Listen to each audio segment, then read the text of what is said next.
We're at another episode of Varsity House Podcast. Your host, Shaun Crawford, co-host Carl Jones. And, of course, this is the, Varsity House Sports Show. And so today we definitely, recapping NFL playoff championship weekend. They also, announced the AllStar starters for the NBA.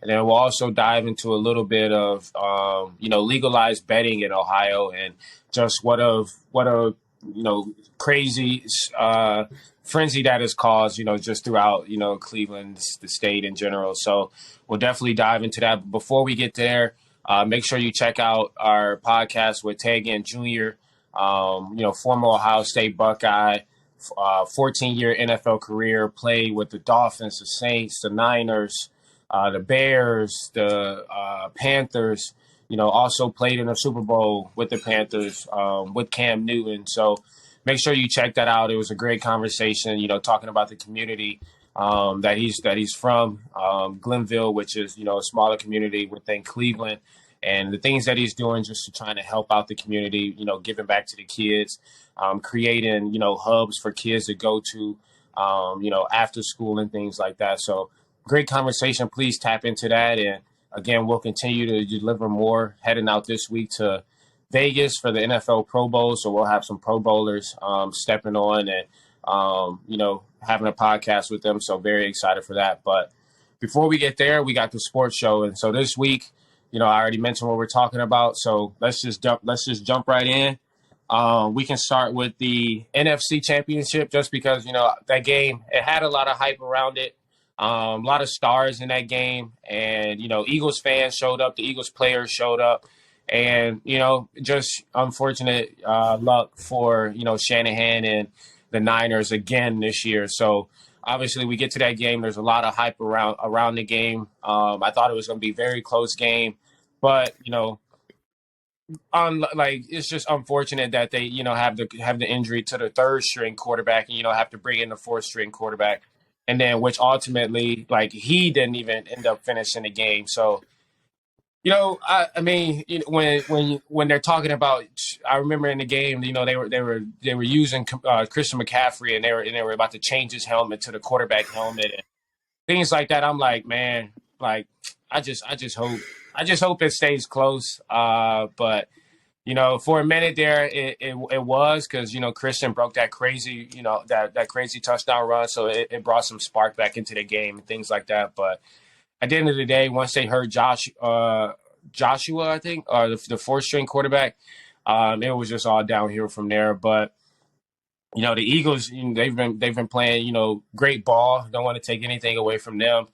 Shout out Ian Book, my college roommate, headed to the Super Bowl, so that'll be exciting. I finally got some skin in the game and could, cheer for them this year. But let me get your take on the game and how you felt it went out or what it played out. I want to preface it by saying shout out to the Eagles. They've been the best team in the NFL this year, and I'm taking nothing away from everything they've done. And they deserve to be heading to Arizona next weekend. Having said that, you want to talk about fighting somebody with a hand behind their back, blindfolded. Damn. And it's not the Eagles' fault. I remember, when you play, they talk about, hey, I'm not going to say take the quarterback out, but, make his life miserable. And obviously, beautiful technique with Hassan Reddick getting the ball out, and unfortunately his elbow went with it as well. And then, the Niners just wasn't blocking, well enough on Josh Johnson, his injury. You never want to see someone get concussed. But, I haven't seen an NFL game of that magnitude at least, where we got to contemplate going Wildcat to finish the game out. We got to contemplate a quarterback who we just found out yesterday may need Tommy John surgery. And for all those at home who don't know what that is, that's usually a pitcher MLB injury where you miss a year up to 2 years. That's how bad of an injury it is. And he still had to go back in the game because the Niners had no other recourse. And it was funny, Crawford and I were texting after the game, and I believe Reggie Bush also tweeted something talking about, man, why they ain't airing it out, man? Just let them air it out. And he threw the two little shovel passes, and in the back of my head, I was thinking, I'm like, man, put him back out there. He can't throw a go ball. That's what I'm thinking, yeah. And then come to find out, bro literally didn't have an elbow. So, it was much worse than even we could have imagined. I watched George Kittle's press conference afterwards, and they just asked him how the game went, how much it sucked, and he said something along the lines of, "It doesn't get much worse than this. Like we didn't even have a chance. Like you lose your two quarterbacks, I don't care what your team is, you know." So just imagine if the Eagles, I believe it would be even worse than Book because Book's the third string, I believe. So imagine the guy behind Book, which I don't even think there is a guy behind Book. So like this, I can't imagine that situation. But all else, shout out to the Eagles fly. Definitely rooting for them and all the good things that City has done in recent memory, and then also the kind of swagger that team got as well. Mm-hmm. I want to touch on 2 points. Came across these points on Twitter. One was from Brady Quinn, where he mentioned the NFL got rid of that third quarterback that was allowed to dress. So now I guess only 2 quarterbacks are allowed to dress during the game. And then another point was why they blocked the tight end, or why they used the tight end to block the DN, Reddick. And a bunch of people, like even us when we were watching the game, it's like, why is Reddick being blocked by a tight end and things like that? I'll let you touch on that point, but I want to touch on the point that Brady Quinn made on Twitter and saying that they need to bring the rule back that you're allowed to dress 3 quarterbacks. And so like you talk about, even if, this is hypothetical, but if Hurts went down and then, was it Minshew behind him? If Minshew went down, the Eagles would have been in a similar position because they don't dress the third quarterback on the roster.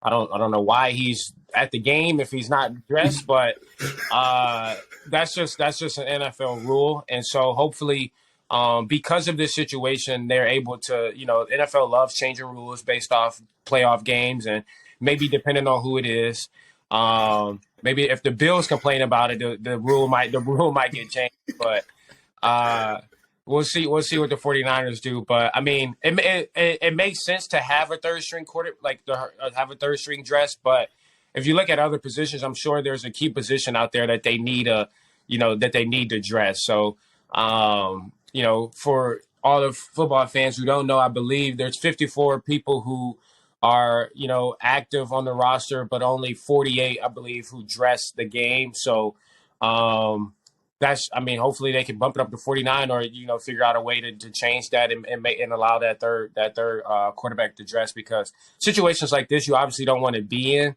But I mean, it happens. Like, injuries are a part of the game.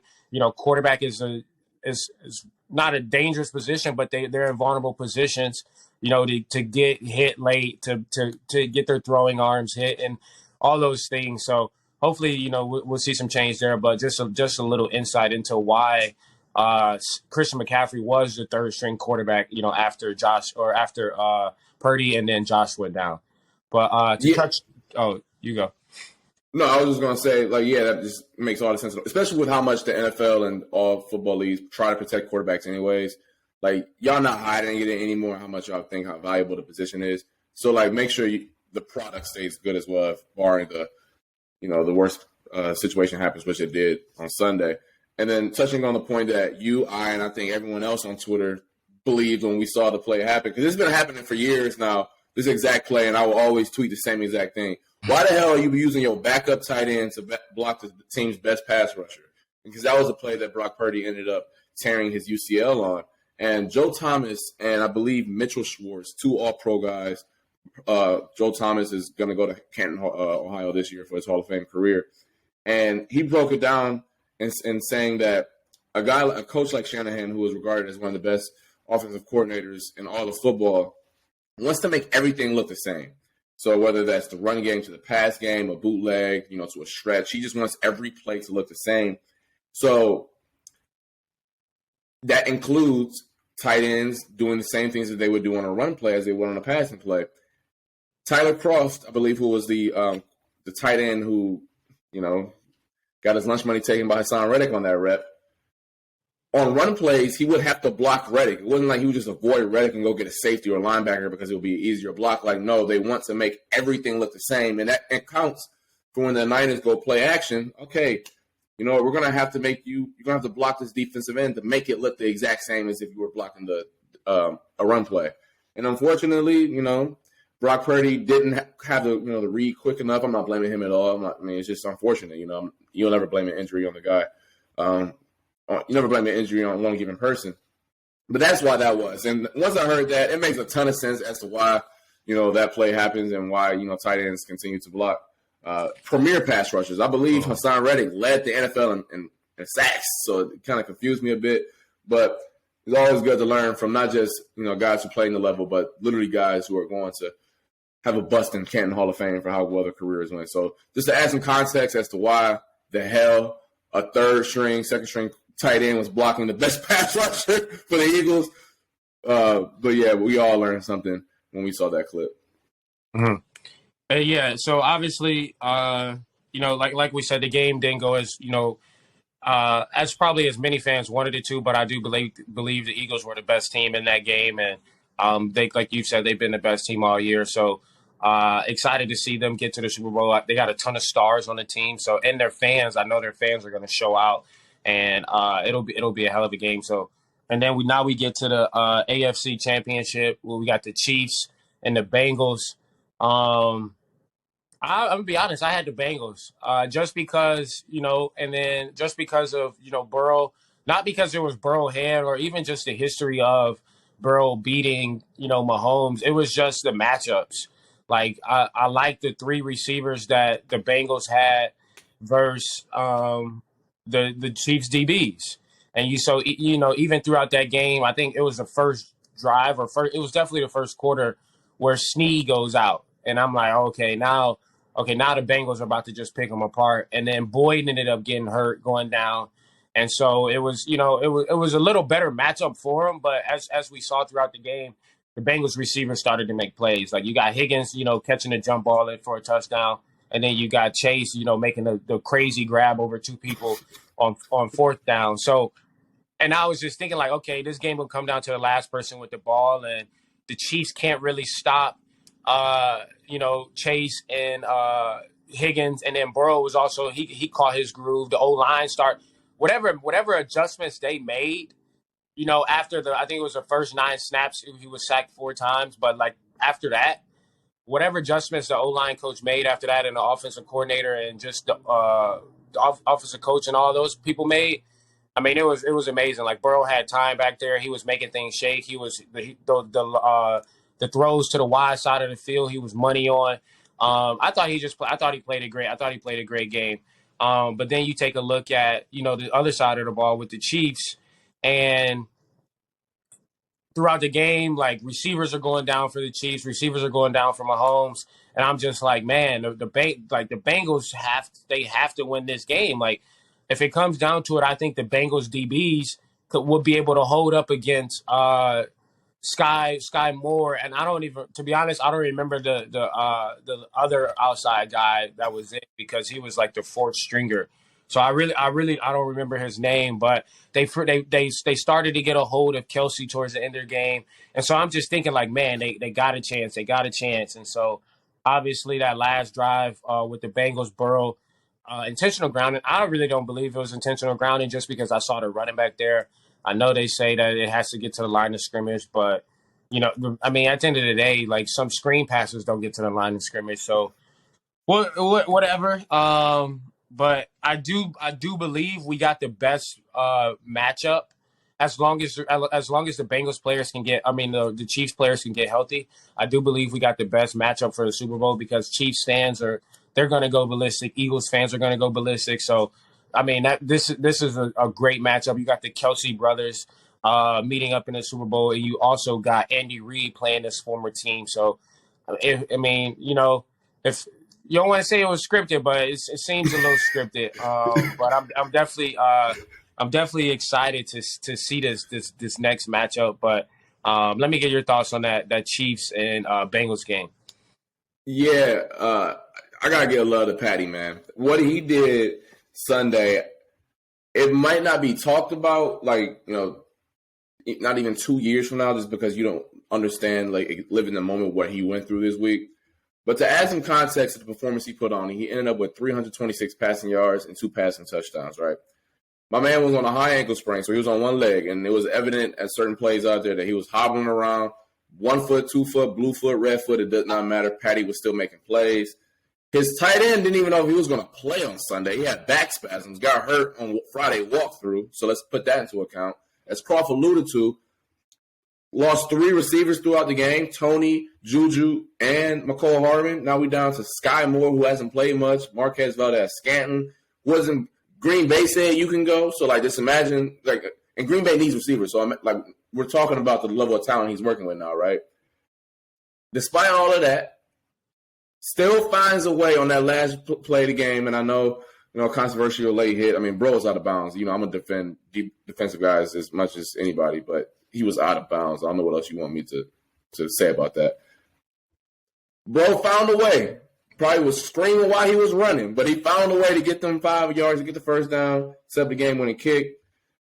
My man, 5 seasons, 5 AFC championship games, 5 AFC West championships. 5 AFC West divisional titles. Got an MVP. Second one's on the way. 3 Super Bowl appearances. I'm not going to disrespect what Brady did in his first 5 years, because I know he won 3 bowls, but how much of the conductor of the train was he during his first 5 years? But what Patty's doing right now is something that's some legendary, excuse my French, but some legendary shit that is going to be talked about for years to come. And I am so grateful to be living in the moment now, because I kind of feel like when Bron came into the league and you kind of felt it, like he was doing like some crazy-ish every single year, and you like, damn, could it get better? Like how the script going to get crazier? And when you add an injury performance to the script, that's when your legend go from here to like some mythical legend stuff. I mean, he's not close to what Brady did over his career, but when you talk about performances that take that add some notches to your belt, right? One leg, missing players, avenging 3 losses to a team that you just couldn't get over the hump of. Shout out to Pat, man. I mean, that's some stuff that, once again, I don't know if it's getting enough credit for, because I know he's already the best and all that good stuff. But I was in awe just watching that performance, just knowing everything that he was going to, not just physically, but just mentally, not knowing who the hell was going to be around him. Right, and so you even take a look at Pat, what he did, and like I definitely want to dissect that game a little bit, just because I think obviously there was the third down that, like, what is going on? And I even saw Jamar Chase tweet about it. He said 3rd and 9, I believe, or 3rd and 6. And I look at that play because it's like, oh, it really didn't matter because they stopped him on the next play, but it mattered, I guess, in terms of time left on the clock. If you look at, but then also you could look at, the Chiefs could have, everything could have happened the same, and the Chiefs could have took one more play, ran the clock down even more. But I don't know, man. I feel like the Bengals shouldn't even be like. I get that the player, he messed up, he got the late hit, but you got the ball back to Burrow at the end of the game with around 2 minutes left, and you got all your what you're missing Boyd, but everyone else is there. And so I don't think you could I don't think you can ask for a better situation. And it's like I don't think you should put the game on that one guy who made a mistake. And obviously, like, at the end of the day, I mean, you got to be smarter in that position. Yes, he's a rookie, but you just got to understand the magnitude and just understand the moment. But I feel like the Bengals got everything they wanted, like tie game, ball in Burrow's hands. You got Chase, you got Higgins, you got everyone that you need. And so let's go ride, let's go win the game, let's go, maybe walk it off with a game-winning field goal.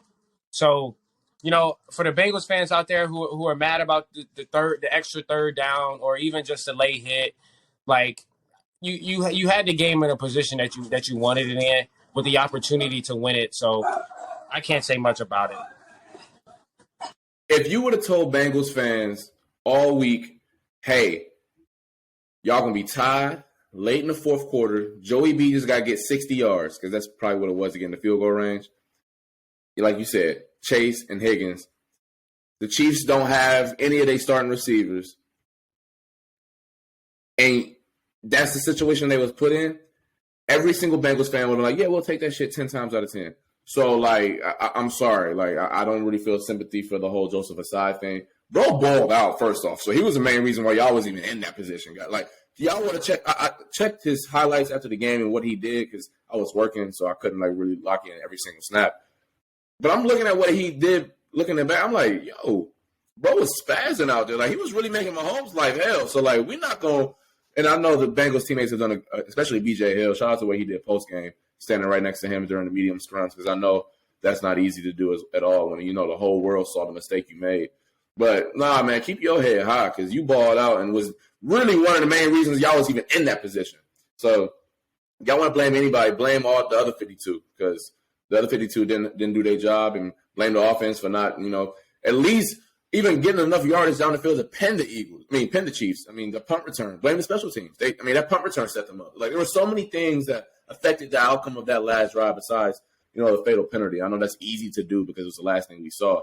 But, as you know, Crawford, like, football games ain't just one play. It's so many games that set up to a point.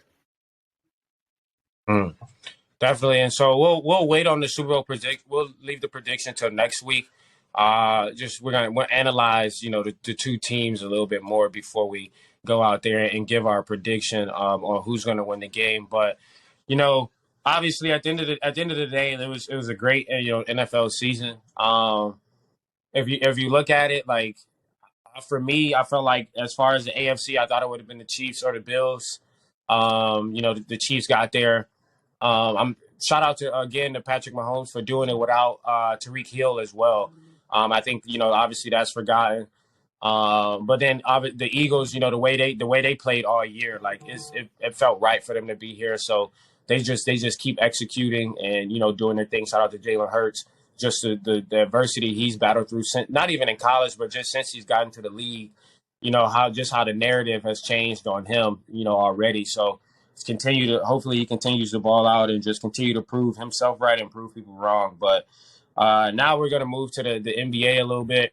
They just announced their NBA AllStar picks. And so for the East starters, we got Giannis as the captain. We got Kevin Durant, Jason Tatum, Donovan Mitchell, and then Kyrie Irving. So obviously, there were some people who were left off that probably felt they should be a starter. Like we talked about Embiid feeling like he should be a starter, but more about the NBA than I do. Just a basic, just a regular fan, like your everyday fan.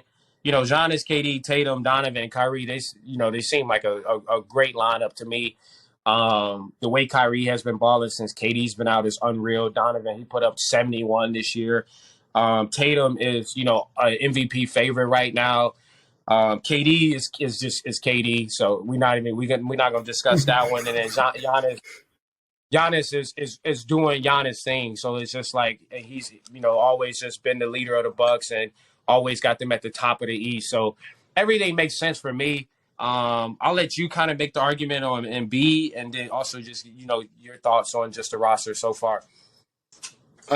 Look, Embiid, I guess being left off has more to do with just like the dumb rules about the All-Star starters than anything else. Because like you said, I don't know who put him over. Like KD, he might be hurt right now, and he might not even play in the All-Star game, so Embiid might end up starting anyways. But we're not putting him over what KD has done this year. Tatum has the best team in the league at this point. We always give credit to that. And then Giannis his team has been banged up all year, yet he still got them afloat. So I don't know who out of those three you pick him over because you had to pick 3 front court guys and 2 back court guys. So it sucks to suck in Embiid's case. Embiid is balling out. I think bro averaging like 30-some points a game, 10, 11 rebounds, having his way. The Philly is a force because of him. No other reason why. Well, it's just how the cookie crumbles in that regard. I understand, as a competitor, you want to be in that top 5 selection guy started, but it is what it is in that regard. And then in the backcourt, I do know that people were talking about Tyrese Halliburton being a guy who possibly could have started over maybe Kyrie or D. Mitch. Once again, Kyrie got them boys afloat right now without their best player. Yeah, he hooping, going stupid. And then D. Mitch, I'm sorry, we're not going to disrespect the land like that. I'm sorry.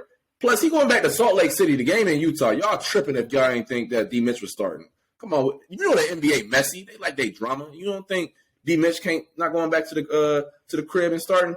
y'all tripping. So I ain't got no issue with the 5. I understand Halliburton and Embiid had cases, but I mean, both of those dudes will be in the game themselves. So it is what it is. Yeah. I mean, there's so many players to talk about who's going to be a reserve, but is there one player that you think that's like a sneaky player that might get in? I'm gonna say, like, I don't know if he's gonna get in, but I think he should get in just because he rock with Varsity House. But I think obviously Darius Garland needs to be in. Like I obviously there's some people who are like some for sure get in, like you talk about Halliburton and things like that. But I think DG sneaks in, and hopefully he gets in because would love to see him playing in the AllStar again. Yeah, I can see DG. Like I think that D Mitch has missed some games, and when he's done in those games, has helped the Cavs out a lot. I believe we're still hanging around the 4th or 5th seed right now because of the fact that even when one guy is out, the other is able to demand the fort a little bit. So I think it'd be cool to have him in there. In terms of I don't think the East really has sneaky guys outside of maybe him. I think the East would be a little easier of a vote. I mean, you'll have Jaylen Brown who'll make it, Embiid who'll make it.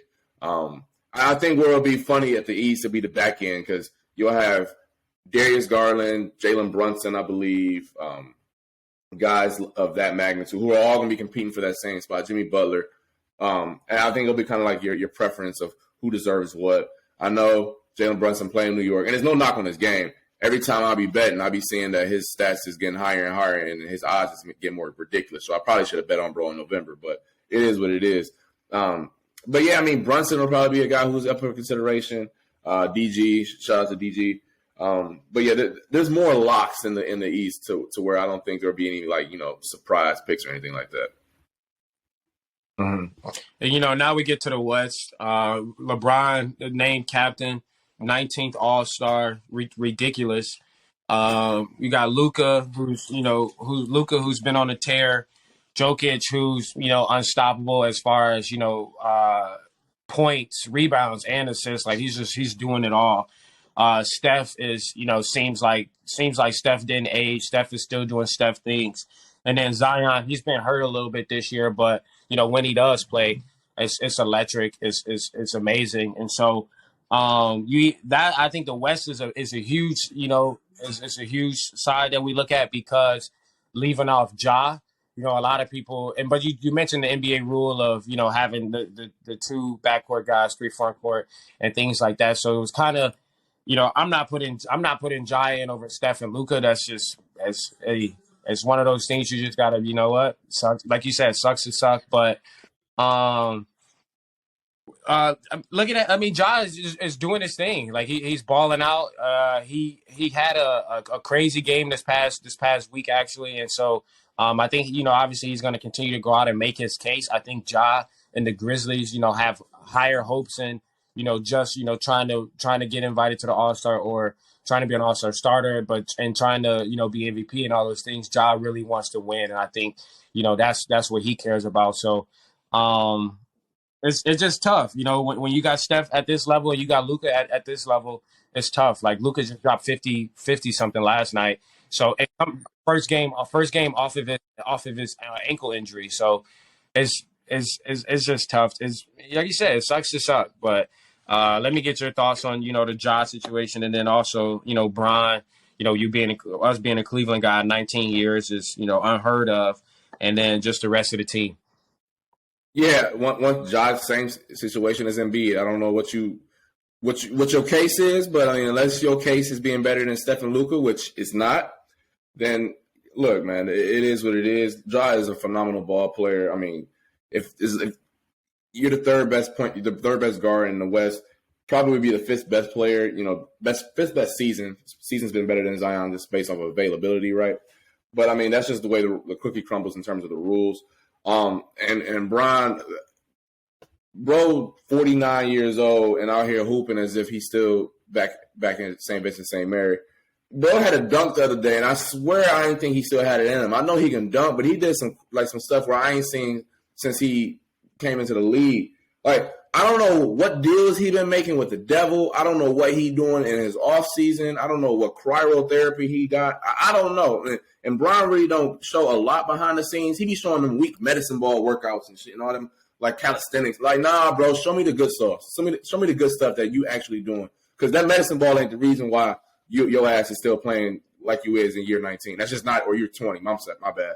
Like, I need to see the bro behind the scenes one of these days. And he probably not going to drop it until he's done. He's going to do like some fancy last dance documentary where he show all the, man, this is how I got ready for a game.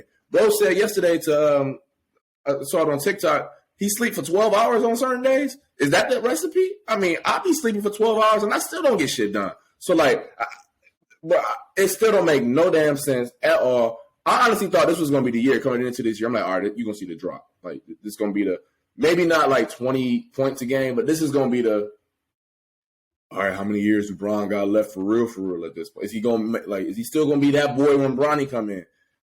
This motherfucker is still hooping. Ain't no drop. I mean, obviously he's not as good as he was defensively anymore. I mean, he shouldn't have to be, bro. It's 49.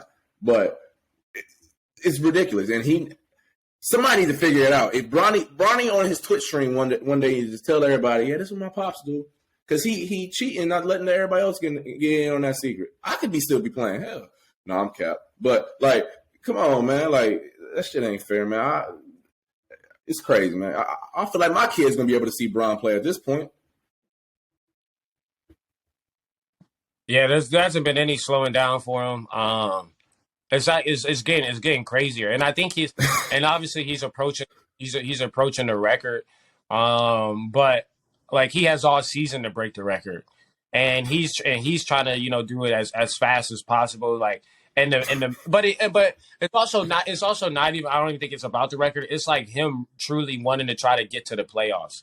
Like he's been, with the Lakers, it's not Bron fashion to not be in the playoffs and not have a chance to win the championship. And so, obviously the roster, it is what it is, but the way he's going out and playing and trying to will them to victory, and like you see the emotion that he has, you saw the emotion that he had against the Celtics, and then also like it was wild though, because like you even talk about Pat Bev. And that whole situation, like that team, like is fed up. Like it's not even like, oh dang, like LeBron got fouled, like man, whatever. Like we going to overtime. Like they still had an opportunity in overtime, but they understand, like bro, like man, we just trying to get these wins. Like it's hard for us to get a win, and now they taking wins from them.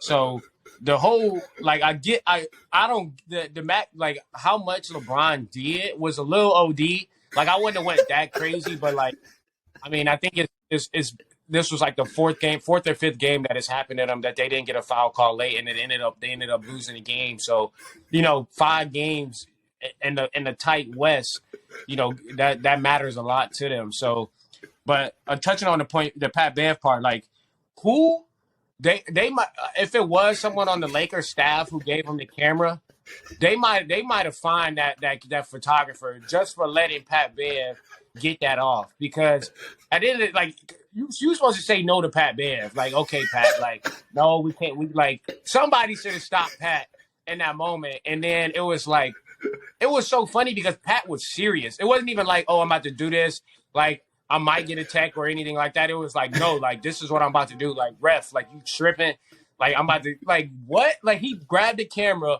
walked over, showed the referee like, "Yo, you missed a foul," and then the ref was like, "I'm sure the ref felt very like tried, like Pat definitely tried him, and obviously it was warranted a tech, but if the ref could have, he probably would have thrown Pat out the game just for trying him like that. I'm sure they gave him a fine too, So, but that was a after the Bron situation and like how dramatic he was, and then Pat. Right after that showing it was just it was a funny experience altogether, but a good game too though. Man, you know who I thought of? I thought of you and Troy when y'all played intramurals back in the day.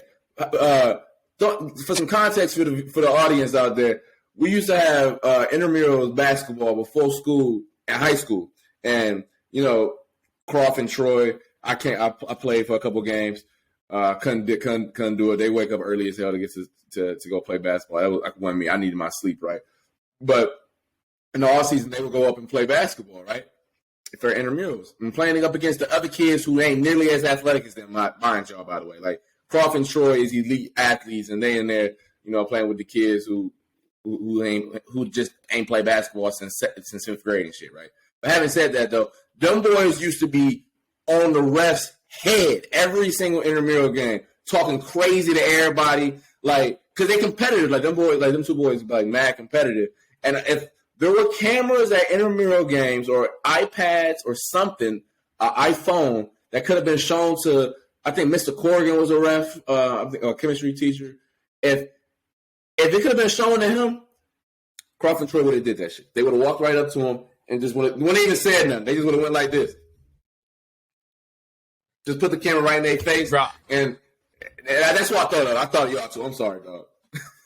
I remember we got Troy actually got a foul changed, and because he argued so much with Mr. Corrigan, like we ended up getting the foul called and changed and everything, and got more time on the clock and everything. So no, we took it serious. So I can't even imagine like obviously Brian and them, like this is their life. This is how they feed their family, and his legacy is on the line and all those things. So I mean, I get it. Basketball, I hate basketball just because it's controlled by the ref a lot. Like, a foul call. I think when I go to the hole, I get fouled every time. If I don't make a shot, I'm getting fouled every time. So that's how I take it. But you did touch on betting a little bit. You touched on Jalen Brunson's numbers and things like that.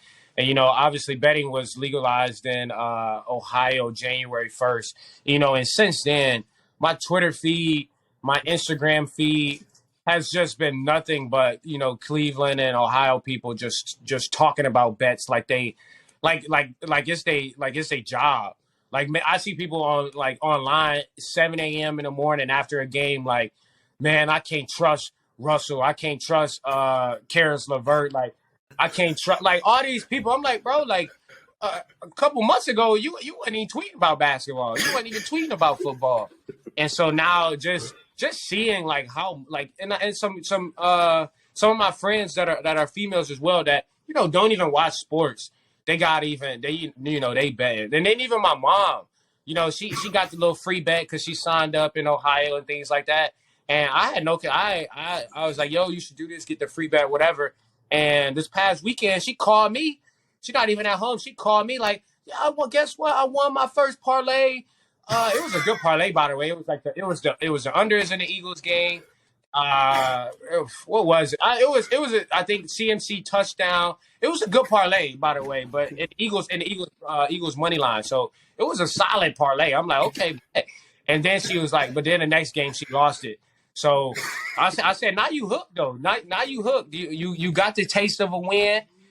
You tested the water with the free bets. I don't know if you still. If you putting money in now, but she hooked now. But it's just funny seeing people and just seeing how much betting just takes over.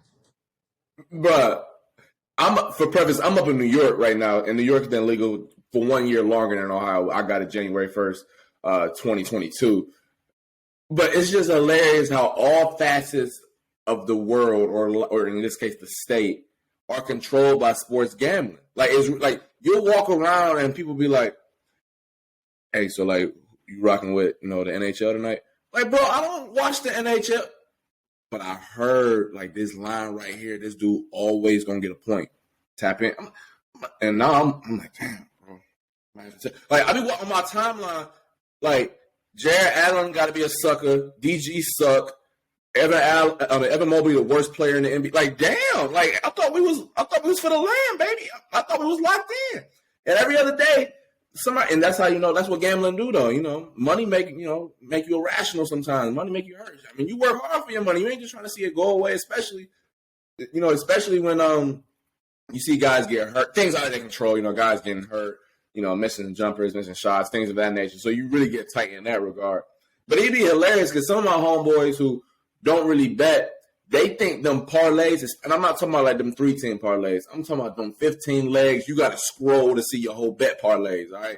them, and they be sending them to me tomorrow. So this look money, don't it? Like I feel like all this can happen. Like, yeah, it could happen, but like, do you see the odds in the top right corner? Like, why are you putting $25 on $1.5 million odds? What the, come on, bro, I'm gonna change my life with this one. Yup. And your ass the reason why Vegas always building new crap, because they just taking that 25 on another $25 parlay. Now they got millions of dollars just off your parlays that you think gonna hit and you think you're gonna change your life. So it'd be funny how gambling has just taken over. Not just New York, but in your case, Ohio. It'd be hilarious, man, because you'd be like, I didn't even know you watch sports, dog, but you over here posting slips. And another thing, I'm gonna preface this by saying, if your parlay ain't more than 4 legs, stop posting it on your Instagram. I don't want to see it. I don't want to see your week 2 team parlay. I don't want to see that. Like, stop acting like that ain't it. I had to get that off my chest. I'm sorry. I've been seeing too much of these 2-team parlays. And if the odds is like you got like 5 teams or 4 teams or 4 players or whatever prop parlay, and the odds is not even plus money, like don't send me that. Like if you got like 3 minus 600 or 4 minus 600 bets in there, and you talking about, man, like I'm hitting. I'm like, bro, like if I take a team plus 17, plus 15, plus 20, plus 23, like, all right, like if you hit, like good. Like I mean that's your way of betting, but it's like I don't want to see that. That ain't attractive. Like everybody could go out there and do that. So that's one thing I got to get off my chest, because I got a homeboy who do that all the time, and I'm like, bro, like stop posting that. Like I get it, you win it, but like come on, bro, your odds might be like minus 195. So it's whatever. But people gonna do what they do until the famous last words is after this then I'm gonna stop. After this I'm gonna quit. Them last words might be coming from me at some point, but it's fun. At the end of the day, it gives people a reason to watch the game for sure. My mom be watching the game more intense now, because she said she was like, she said she took somebody, maybe Mahomes or somebody, just because she had him in fantasy too. So it's like a little bit more of a fantasy play, but at the end of the day, it's fun. It brings more viewers to the game and everything like that. So I can't knock it, but we appreciate you guys tuning in. Again, this is Varsity House sports show, and again, we appreciate all the support that you have shown so far. Please, like I said before the episode, tap in to our previous episode with Tegan Jr. and be on the lookout for another one later this week. And just we thank you, and continue to comment, share, repost, like, and just continue to and bring one more person along. Send them this episode, and get them to tune in. And it goes a long way just sending it to one person. They send it to one person. They send it to one person. And now we just we love doing this stuff, and we just love your support. So again, thank you for your support, and just continue to watch us and tune in.